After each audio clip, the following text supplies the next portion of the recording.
session. The Honorable Judge George presiding.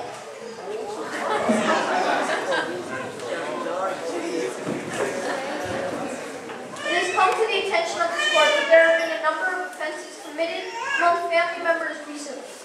Therefore, the offenders will be tried and their sentences executed today. Will the defendants please rise and place their hands on their Bibles? Do you solemnly swear to speak the truth, the whole truth, and nothing but the truth, so help you God? We swear. Young man, would you please stand up so the court can get a good look at the no-good lying criminal you are? I object.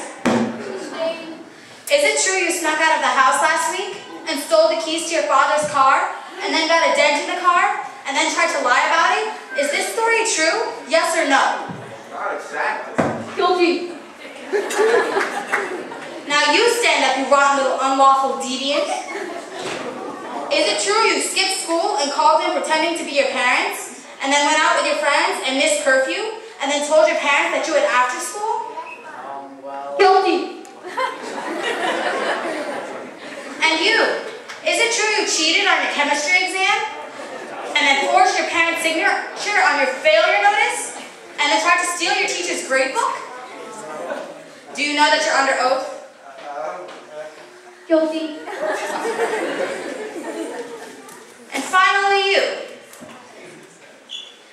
Did you sneak out and become involved in underage illegal activities? Yeah, I'll admit to it. I did it all. Guilty. Will the defendants please rise for their sentencing?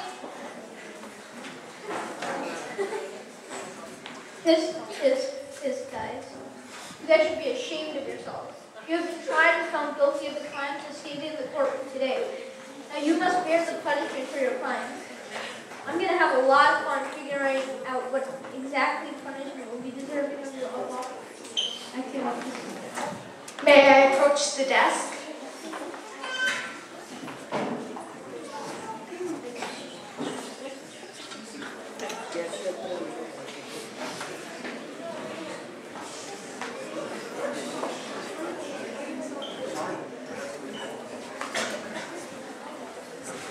It appears the defense is smarter than she looks. A plea bargain has been made at the bench seeking alternate redemption for the defendant's misdemeanors. It pleases the court to inquire if there are any in this courtroom who are willing to bear the punishment for the crimes of these youth in order that they may go free.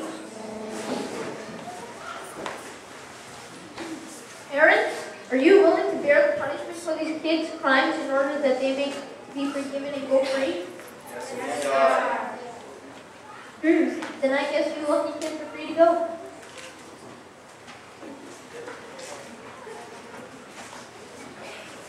You guys are going to regret your decision.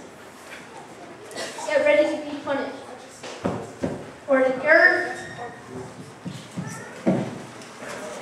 Philippians 2 verses 1 to 8 says, "If you have any encouragement from being united with Christ, if any comfort from his love, if any fellowship with the Spirit, if any tenderness and compassion, then make my joy complete by being like-minded, having the same love, being one spirit in purpose. Do nothing out of selfish ambition or vain conceit, but in humility consider the others before than yourselves. Each of you should not only look to your own interests, but also to the interests of others. Your attitude should be the same as that of Christ Jesus, who, being in very nature, did not consider equality with God something to be grasped, but made himself nothing, taking the very nature of a servant, being made in human likeness, and being found in appearance as a man. He humbled himself and became obedient to death, even death on a cross. My fellow brothers and sisters, we are all called to follow Christ's example and lay our lives down for each other, our children, family, friends, and those around us. Thank you and God bless.